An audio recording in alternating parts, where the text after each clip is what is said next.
하나님의 말씀을 봉독하겠습니다. 보라, 그들이 멸망을 피하여 갈지라도 애굽은 그들을 모으고 노분 그들을 장사하리니 그들의 은은 귀한 것이나 찔레가 덮을 것이요 그들의 장막 안에는 가시덩굴이 퍼지니라. 형벌의 날이 이르렀고 보응의 날이 온 것을 이스라엘이 알지라. 선지자가 어리석었고 신에 감동하는 자가 미쳤나니 이는 내 죄악이 많고 내 원한이 크민이라. 에브라임은 나의 하나님과 함께 한 파수꾼이며 선지자는 모든 길에 친 새 잡는 자의 그물과 같고 그의 하나님의 전에는 원한이 있도다. 그들은 기브야의 시대와 같이 심히 부패한 자라. 여호와께서 그 악을 기억하시고 그 죄를 벌하시리라. 아멘. 오늘 호세아 말씀 강의 15번째 시간, 하나님을 떠난 자에게 피난처는 없다라고 하는 제목으로 하나님 말씀을 전하겠습니다. 따라해 보겠습니다. 하나님을 떠난 자에게 피난처는 없다. 요즘같이 폭염이 기승을 부리고 뜨거워서 어디로 피해야 될지 알지 못하는 이 날씨를 모두가 경험해 보셨을 것입니다. 낮 12시 혹은 낮 2시 정도에 밖에 나가보면, 특별히 우리가 사는 이 지역은 높은 건물이 좀 없는 지역이다 보니까 태양볕을 피하기가 참 힘든 경우가 많이 있습니다. 우리가 건물도 하나도 없고 쉴 곳도 없는 사막을 걸어간다고 생각해 보십시오. 정말 태양볕을 피할 수 없는 그 광야와 같은 사막과 같은 지형에서 우리가 걷고 또 걸어도 그늘을 피할 수 없고 물을 먹을 수 없다면 얼마나 고통스럽겠습니까? 아마 사람이 죽어간다라고 표현해도 무방할 정도로 햇볕을 피하지 못하고 물 한 모금 먹지 못하며 계속 걸어야만 하는 사막의 상태에 있다면 참으로 고통스러운 시간이 될 것입니다. 우리는 그러한 예를 통하여 제가 말씀드리고자 하는 것은 바로 우리의 영적인 상태를 이야기하는 것입니다. 하나님을 떠난 자에게는 피난처가 없다. 하나님을 의지하지 않는 자는 결코 사막 가운데에 물 한 모금 없이 걸어가야 하는 사람처럼 피난처가 없다라고 하는 것을 오늘 깨달을 수 있기를 간절히 소망하는 것입니다. 이스라엘 백성들은 하나님을 거부하고 하나님의 말씀을 고의적으로 왜곡하고 죄악을 버렸던 백성들이기 때문에 그들은 하나님을 떠난 자였습니다. 하나님께서 은혜를 베푸시 않으셨다라고 표현하기도 하지만 그들의 죄악으로 말미암아 하나님을 떠났다라는 사실을 기억해야 될 것입니다. 자신들의 죄악을 그 누구의 탓으로 돌려서도 안 되는 것입니다. 자신들의 문제 때문에 바로 하나님의 말씀의 교리를 버린 것입니다. 사람들은 위기의 순간마다 무엇을 의지하려고 하는지 알게 됩니다. 이스라엘 백성들은 하나님보다 애굽을 더 의지했고 하나님의 말씀보다 자신들이 듣고 싶어하는 거짓된 위로를 붙들었습니다. 그래서 참된 선지자의 하나님의 말씀보다 거짓된 선지자의 거짓된 위로 안에서 마치 참된 위로를 얻는 것처럼 느껴지게 되는 것입니다. 여러분, 우리는 어떤 말씀의 위로를 얻고 있습니까? 참되신 하나님의 말씀의 위로를 얻고 있습니까? 아니면 이 세상의 사회과학적인 이론과 뉴스와 내가 아는 지인들의 어떠한 도움으로 인하여서 위로를 얻고 있습니까? 오늘 성경은 우리에게 말씀하고 있습니다. 인간적인 피난처와 거짓된 위로는 하나님의 심판을 막을 수 없다는 것입니다. 여러분, 예수 그리스도께서 재림하신다는 사실을 잘 알고 계실 것입니다. 언제 그리스도께서 다시 오실지 우리는 알지 못하지만 그 때가 임박했다는 것도 분명히 성경이 증거하고 있습니다. 내가 곧 다시 오리라고 말씀하신 예수 그리스도의 말씀을 기억할 것입니다. 최종적인 심판 앞에 서 있는 우리들은 과연 누구를 의지해야 되겠습니까? 몸을 멸하는 자를 두려워하지 아니하고 우리의 영혼을 능히 지옥에 던져버리실 수 있는 하나님을 우리가 두려워하고 경외하는 것이 마땅하지 않겠습니까? 그러므로 오늘 본문의 말씀을 통하여 과연 우리는 누구를 의지하고 있는가를 한번 생각해보는 귀한 시간이 되기를 바랍니다. 제가 늘 말씀드리듯이 우리의 짧은 100년의 인생은 하나님을 의지하는 법을 날마다 배워가는 과정입니다. 하나님을 전적으로 의지하면 참 좋겠어요. 그런데 우리의 본성은 하나님을 의지할 수가 없습니다. 하나님께서 은혜를 베풀어 주셔야만 우리는 하나님을 의지할 수가 있는데, 우리는 성화의 과정 가운데 있기 때문에 완전히 하나님을 의지한다라는 표현보다도 칼빈의 표현대로 하나님을 의지하는 법을 날마다 배워간다라고 하는 표현이 우리의 인생에 더 적합한 표현일 것입니다. 그러므로 하루하루 말씀을 통하여 하나님을 의지하는 법을 배워가는 우리 모두가 되기를 간절히 소망합니다. 그것이 바로 성화의 과정이요 하나님의 은혜의 과정인 것입니다. 우리가 이 땅 가운데 죽음을 맞이하고 천국에 우리가 도달하게 되었을 때, 하나님의 품에 안기게 되었을 때, 눈을 떴을 때 하나님의 얼굴을 배웁게 되었을 때 우리는 완전히 하나님을 의지하게 되는 은혜의 시간이 있을 줄 믿습니다. 6절 말씀 보겠습니다. 보라, 그들이 멸망을 피하여 갈지라도 애굽은 그들을 모으고 노분 그들을 장사하리니 그들의 은은 귀한 것이나 찔레가 덮을 것이요 그들의 장막 안에는 가시덩굴이 퍼지리라. 이스라엘 백성들이 누구를 의지하고 있는지를 분명하게 드러내고 있습니다. 그들은 하나님의 말씀보다, 참된 선지자의 예언의 말씀보다 누구를 의지했습니까? 애굽을 의지했습니다. 강대국을 의지하는 것이죠. 강대국에게 맞음에도 불구하고, 괴롭힘을 당함에도 불구하고 그들에게 가서 읍소하면서 너희들이 원하는 것을 줄 테니 우리를 좀 편하게 해줄 수 있겠어? 라고 읍소하는 이스라엘 백성들의 비굴한 장면을 이야기하고 있는 것입니다. 마치 우리가 세상을 살아갈 때, 어른들은 그러지 않겠지만 예전에는 요즘에는 그러지 않겠지만 예전에 마치 학생 시절에 깡패들한테 괴롭힘을 당했는데 그 깡패한테 가서 읍소하면서 나 좀 잘 봐줘 라고 이야기하는 것과 비슷한 형국이 될 수 있겠죠. 정말 의지해야 될 분은 깡패가 아니고 누구입니까? 경찰을 의지해야 돼요. 의로운 사람을 의지해야 되는데 이스라엘 백성들도 깡패 국가인 애굽에 가서 읍소하는 것입니다. 정말 참 경찰이신, 참 의로우신 분이신 하나님을 의지해야 되는데 그러한 법을 배우지를 못했던 것이죠.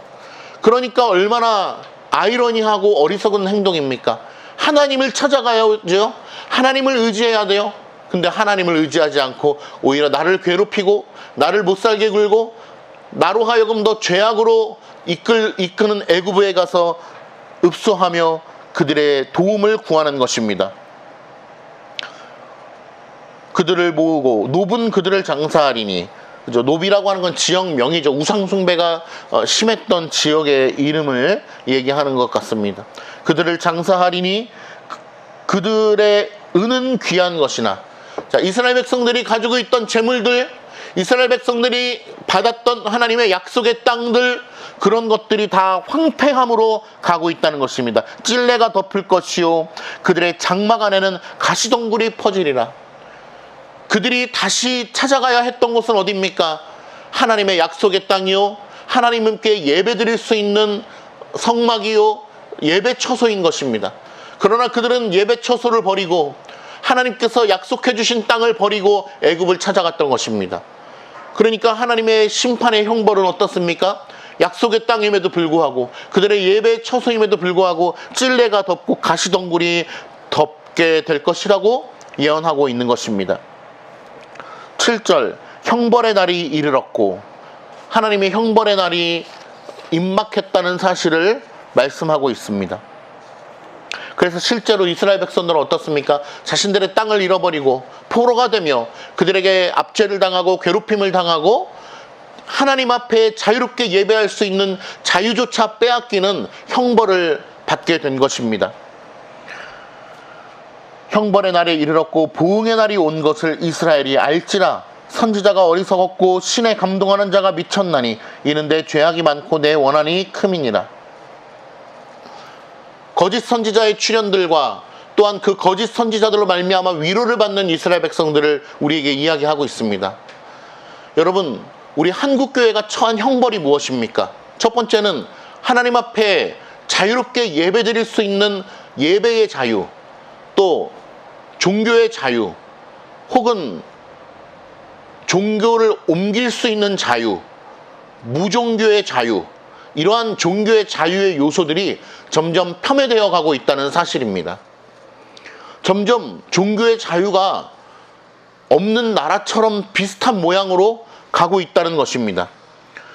그것은 좌파 정권을 통하여 우리를 억압하는 세력을 통하여 하나님의 형벌이 우리에게 주어지는 것입니다. 그러나 우리는 알아야 됩니다. 사람으로부터 온 것 같지만 그 모든 것이 하나님으로부터 왔다는 사실을 먼저 인식해야 됩니다. 하나님께서는 우리에게 왜 그런 형벌을 내리실까? 이스라엘 백성들과 동일한 것입니다. 하나님을 버렸기 때문입니다. 우리 한국교회가 하나님을 버렸습니까? 그렇지 않다고 얘기할 것입니다. 그러나 하나님을 아는 참된 지식 가운데 거하지 아니하고 하나님을 바르게 아는 교리에는 관심이 없고 부흥주의, 성장주의, 또 교회주의, 성도주의, 물질주의에 파묻혀 있는 한국교회의 모습은 마땅히 하나님의 바른 교리를 스스로 저버렸다라고 밖에 표현할 수 없는 것입니다. 그렇기 때문에 우리에게 그러한 형벌이 주어지고 있다라고 저는 보는 것입니다. 이럴 때일수록 우리는 어떻게 해야 됩니까? 다른 그 어떤 것이 아니고 하나님께로 돌아가야 되는 것입니다. 하나님께 돌아가자, 이런 찬양도 있던데요. 하나님께 돌아가야 되는 거예요. 근데 하나님께 돌아간다는 말은 무슨 말입니까? 우리가 실제로 발걸음으로 돌아가는 것입니까? 그게 아니죠. 바른 교리를 되찾는 것입니다. 그래서 장로교가 회개하고 장로교가 마땅히 하나님의 말씀으로 돌아가야 되는 것입니다. 그러한 차원에서 우리가 주일 오후 예배 때 제롬 장키우스의 절대 예정론에 대해서 살펴보고 있는 것은 정말 하나님께 돌아가고자 하는 우리의 몸부림 중에 일환이라고 볼 수 있는 것입니다. 하나님의 바른 교리의 말씀으로 돌아가는 여러 가지 길 중에 저는 예정론을 바르게 교육하고 우리가 배우고 전도 때 설파하고 우리 교회가 세워지는 모습이 그 중에 하나라고 생각을 하는 것입니다. 이스라엘 백성들은 또한 하나님의 바른 교리를 버림으로써 우상을 숭배하였습니다. 하나님의 예배 처소에서 하나님께만 예배 드리는 것이 아니고 어떻습니까? 우상 숭배를 겸했습니다. 하나님을 섬긴다 말하면서도 우상을 함께 섬기며 하나님을 모독했던 것이죠. 그들의 끝은 어떻습니까? 바로 하나님께 은혜의 땅으로 받은, 하나님께서 하나님을 예배하라고 허락하여 주신 처소조차도 이러한 형벌의 대상이 되는 것입니다. 또한 두 번째, 어떠한 형벌이 우리에게 주어집니까? 바로 거짓 선지자들이 판을 치는 세상이 되는 것입니다. 우리 한국교회도 마찬가지죠. 목사가 참으로 많이 배출이 되었습니다. 그러나 하나님의 말씀을 바르게 전하지 아니하고 내 뜻대로 하나님의 말씀을 전한다라고 하는 거짓 선지자와 같은 목사들이 많이 배출이 된 것입니다. 그것도 역시 목사가 많이 배출된 것 자체가 죄악이다, 그런 말씀을 드리는 것이 아니고 하나님의 바른 교리를 우리가 저버렸기 때문에 그릇된 목사들이 많이 배출되게 된 것입니다. 이스라엘 백성들에게는 거짓 선지자가 있었고 지금 이 시대에는 거짓 목사들이 있는 것입니다. 행실이 부족해서요? 아니요. 그게 아니고 하나님의 말씀을 말씀대로 바르게 전하지 않았기 때문에 거짓 목사라고 이야기를 하는 것입니다. 인간적으로는 좀 부족할 수 있습니다. 그러나 하나님의 말씀을 바른 교리 안에서 바르게 전해야 되는 것임을 믿어야 됩니다. 그러나 이스라엘 백성들에게도 어떤 형벌이 주어졌습니까? 거짓 선지자들이 판을 치는 시대에 그 거짓 선지자들의 예언으로 말미암아 위로를 받고 은혜를 받았다라는 사실입니다. 지금 한국교회의 시저들과 비슷하지 않습니까? 거짓된 목사들의 말씀에, 거짓된 위로에, 거짓된 예언의 말씀에 위로를 받고 있는 것입니다. 은혜를 받는 것입니다. 은혜가 어디서부터 오는지를 알지 못하는 것이죠. 그렇기 때문에 우리 개혁교회들은 참된 은혜의 수단이 무엇인지를 늘 강조하는 것입니다. 은혜의 수단은 무엇입니까? 하나님의 말씀의 선포, 또한 성례를 통하여 우리에게 은혜를 베풀어 주시는 것입니다. 그것을 알지 못하면 우리는 헛된 곳에서 자꾸 은혜를 추구하기 때문에 그릇된 은혜로 우리의 심령이 복잡해지고 우리의 심령이 오염되게 되는 것입니다. 하나님의 말씀으로 채워지는 것이 아니고 다른 세상의 요소들로 말미암아 채워지게 되는 것입니다. 8절 말씀, 에브라임은 나의 하나님과 함께한 파수꾼이며 선지자는 모든 길에 친 새 잡는 자의 그물과 같고 그의 하나님의 전에는 원한이 있도다. 백성들이 지켜야 할 예언자들이 본래의 사명을 저버리고 오히려 백성들을 파멸의 길로 이끄는 자가 된 것을 책망하고 있습니다. 예언자는 무엇을 하는 사람입니까? 파수꾼처럼 하나님의 말씀을 지키고 하나님께 받은 말씀을 충실하게 전하고 죄를 경고해야 합니다. 따라서 자신의 생각이나 인간적인 판단이 아니라 하나님의 말씀만을 전하는 하나님의 도구가 되어야 하는 것입니다. 그러나 당시의 예언자들은 이러한 사명을 버렸습니다. 백성을 보호해야 할 파수꾼이 오히려 새를 잡는 사냥꾼처럼 백성을 함정에 빠뜨리는 자가 된 것입니다. 그들은 거짓된 교훈과 아첨으로 백성들을 안심시켰고 그 결과 백성들이 하나님의 심판을 두려워하지 않는 채 죄 가운데 머물도록 만든 것입니다. 더 심각한 것은 무엇입니까? 이러한 일들이 어디서 이루어졌습니까? 하나님의 성전에서 이루어졌다는 것입니다. 하나님의 이름을 내세우면서도 하나님의 성전에서 거짓된 말씀들을 백성들에게 가르친 것입니다. 그러니 한국교회의 모습과 너무나 동일하지 않습니까? 한국교회가 세상 사람들로 말미암아 혐오의 대상이 된 것은 어떤 일 때문입니까? 단순히 교회가 도덕적인 실수를 일으켰기 때문입니까? 물론 그러한 것도 있을 것입니다. 그러나 저는 더 근원적인 이유를 오늘 말씀에서 찾고 싶습니다. 그것은 바로 하나님의 예배당에서 강단에서 바른 말씀이 선포되지 아니하고 그릇된 헛된 인간의 비전, 인간의 꿈, 인간의 능력, 어떠한 사람들이 원하는 성령의 능력, 이러한 것들이 그릇되게 선포되었기 때문에 결국 세상 사람들로 하여금 교회가 손가락질을 받는 지경에 이르렀다고 봅니다. 그 세상 사람들의 손가락질은 결국 하나님의 형벌이요, 하나님께서 허락하신 것입니다. 그러니 세상 사람들을 우리가 욕하기 이전에 하나님께서 우리에게 뭐라고 말씀하시는가를 살펴봐야 합니다. 물론 교회를 향하여 아무 이유 없이 손가락질 하는 사람도 있을 것입니다. 그 중에는 어떤 사단의 세력에 휩싸여서 교회를 공격하는 세력도 있을 것입니다. 우리는 그것을 막고 방어해야 될 필요가 있을 것입니다. 그러나 그것이 원천적인 이유가 아니라고 말씀드리는 것입니다. 원천적인 이유는 무엇입니까? 하나님께서 하신 것입니다. 하나님께서 우리로 하여금 부끄럽게 하기 위하여 세상 사람들의 손가락질, 하나님을 알지 못하는 사람들의 손가락질을 통하여 교회를 형벌을 하고 계신 것입니다. 그러면 우리는 그 형벌 가운데 기분이 더럽네, 기분이 나쁘네, 왜 교회를 욕해? 라고 하고 끝낼 것입니까? 그렇지 않습니다. 우리는 오늘 말씀의 결론에도 말씀드릴 거지만 하나님께로 돌아가야 됩니다. 하나님 어떻게 하면 좋겠습니까? 하나님 우리 교회가 어떻게 해야 되겠습니까? 하나님 우리 목사들이 어떻게 해야 되겠습니까? 하나님 우리 성도들이 어떻게 해야 되겠습니까? 라고 하나님께 물어야 되는 것입니다. 깡패한테, 세상 사람들에게 가서 묻는 것이 아니죠. 그런데 현대 교회의 문제점은 무엇입니까? 공신력 있는 기관에 가서 묻습니다. 세상 사람들, 손가락질하고 있는 세상 사람들에게 가서 묻습니다. 우리 교회가 무엇을 하면 되겠습니까? 라고 묻습니다. 그러니까 교회가 자꾸 도덕적인 교회로 갈 수밖에 없는 것이죠.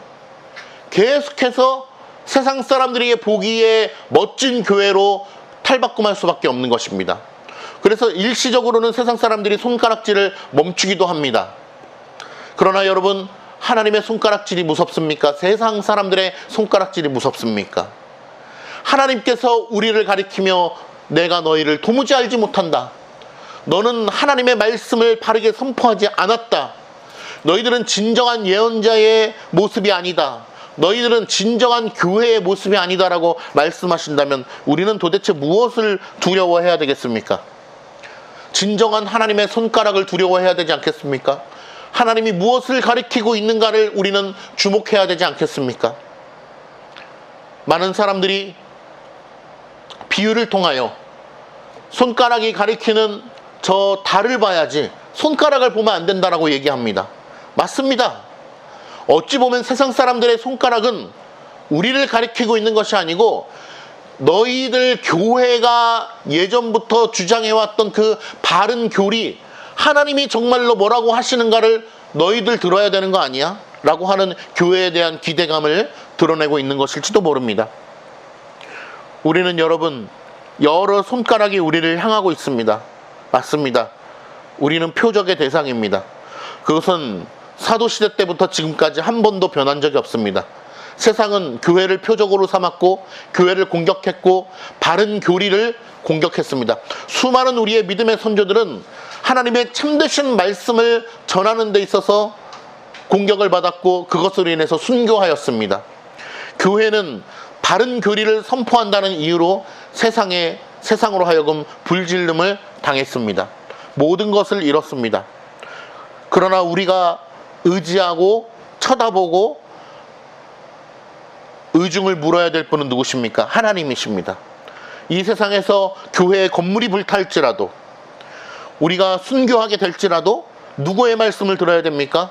하나님의 말씀을 들어야 되는 것입니다. 즉 기록된 말씀이 하나님의 말씀이 우리에게 뭐라고 말씀하고 있는가를 우리는 봐야 하는 것입니다. 구원의 말씀을 전해야 할 예배당이, 구원의 말씀을 전해야 할 선지자의 말들이 오히려 백성들을 멸망으로 이끌고 있지는 않은지 우리는 살펴봐야 합니다. 하나님의 말씀을 맡은 자가 사명을 줘버리면 백성들 전체를 다 하나님으로부터 떠나게 만든다는 사실을 기억해야 됩니다. 그러므로 우리는 늘 스스로 하나님의 말씀 가운데에 우리를 점검해야 됩니다. 9절 말씀, 그들은 기브아의 시대와 같이 심히 부패한지라 여호와께서 그 악을 기억하시고 그 죄를 벌하시리라. 그 기브아의 시대, 우리가 예전에 설교 가운데 한번 한 적이 있는데 말할 수 없는 성적인 타락과 형제를 향한 미움. 그래서 한 여인이 다른 지파의 어떠한 나쁜 남자들로 말미암아 밤새도록 폭행을 당하고 결국 죽임을 당했던 그런 사건을 우리가 기억합니다. 그런데 너무나 열이 받아서 그 당한 쪽의 지파 사람들이 결국은 전쟁을 일으켰고 상대방 지파를 그냥 몰살을 시켰던 그런 사건입니다. 성적인, 도덕적인 타락의 끝판을 이야기하는 것이죠. 죄악에 너무 깊이 빠져 있는 그곳에서는 우리는 벗어날 수가 없습니다. 아니, 사실은 너무나 얕은 죄악일지라도 우리는 스스로 벗어날 수 있는 힘이 없습니다. 그래서 깊은 구덩이나 바다에 빠진 사람이 자신의 힘으로 빠져나올 수 없는 것처럼 우리는 누군가의 경고, 누군가의 깨달음을 통하여서 우리 스스로 죄악에서 나올 수 없는 지경에 이른 것입니다. 우리 아이들 햄스터 기르지만 햄스터가 케이지 안에서 아무리 발버둥을 쳐도 그 안에서는 스스로 나올 수가 없는 것처럼 우리가 사람이 꺼내줘야만 나올 수가 있는 것처럼 우리도 마찬가지예요. 하나님께서 우리를 꺼내줘야만 우리는 죄악에서 벗어날 수가 있는 것입니다. 그러니 간절한 눈빛으로 우리를 바라보고 있는 햄스터처럼 우리 역시 간절한 눈빛으로 누구만을 바라야 됩니까? 하나님만을 바라는 심정을 가져야 됩니다. 하나님의 은혜만을 가져야 되는 것입니다. 그러므로 오늘 성경 봉독해 주실 때 고린도전서 말씀을 통하여 자랑하는 자는 누구 안에서 자랑해야 한다? 주 안에서 자랑하게 하려 함이라. 저 구원받았습니다. 할렐루야 라고 하는 것은 누구 안에서만 가능한 것입니까? 예수 그리스도 안에서만 자랑할 수 있는 것입니다. 왜? 하나님께서 해주신 것이기 때문에, 하나님께서 우리에게 수여해 주신 은혜이기 때문에 우리는 하나님만을 자랑해야 됩니다. 하나님만이 우리의 상급이시오, 하나님만이 모든 것을 하시는 분이시오, 하나님만이 우리에게 은혜를 베풀어 주시는 분이시기 때문에 그렇습니다. 우리는 죄를 가볍게 여기지 말고 신속히 회개해야 합니다. 하나님의 심판이 지연되는 것은 죄를 용납하신다는 뜻이 아니라 하나님께서 진노를 잠시 참으시는 것이며 우리가 돌아오기를 바라시는 것입니다. 그러나 정하신 때가 되면 반드시 그 죄를 심판하신다라고 하는 것을 기억해야 됩니다. 우리가 살면서 죄를 많이 짓습니다. 하나님을 의지하지 않는 것, 나쁜 생각을 품는 것, 친구를 때려주고 싶다라고 생각하는 것, 친구를 미워하는 것은 곧 살인이라고 예수 그리스도께서 말씀하셨습니다. 그러한 죄들로 말미암아 우리는 이 땅 가운데서도 형벌을 받습니다. 주여, 저희들의 죄악을 불쌍히 여겨주시고 저희들의 심령의 타락함과 부패함을 불쌍히 여겨주셔서 우리의 죄로 말미암아 우리의 죄에 따라서 우리를 보응하지 마시고 하나님의 긍휼하심과 자비로우심 안에서 저희들을 깨닫게 하시고 저희가 하나님 말씀 앞에 귀속된 삶을 살게 하옵소서라고 늘 기도해야 될 것입니다.